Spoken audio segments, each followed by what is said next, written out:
মরার পরে মানুষ কথা বলে। নবীজি বলেন, মানুষ যদি ওই মৃত ব্যক্তির কথা শুনতে পারত তাহলে ভয়ে দাফন কাফন বাদ দিয়া দিত। এখন মরা মানুষ কথা বলে। যারা দুনিয়ায় সময় নষ্ট করেছে, সম্পদ ছিল দান সাদাকা করে নাই, সময় ছিল নেক আমল করে নাই, ওই মানুষগুলো মরার পরে আল্লাহর কাছে ফরিয়াদ করে। দুনিয়ার মানুষ শুনতে পারে না। কি ফরিয়াদ করে? আল্লাহ তাআলা বলেন, তারা বলে ফায়াকুলা রব্বি লাউলা আখরতানি ইলা আজালিন করিব ফাআসাদদাক ওয়া আকুন মিনাস সালিহিন।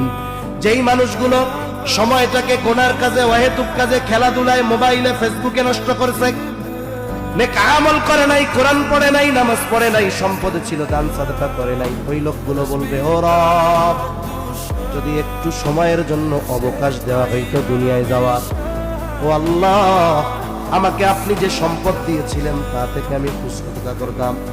শুধু তাই না, ওই সময়গুলোতে এত বেশি নেক আমল করতাম, ওয়া আকুন মিনাস সালিহিন। একটু যদি দুনিয়ায় যাইতে দিতেন, আমি সৎ কর্ম করে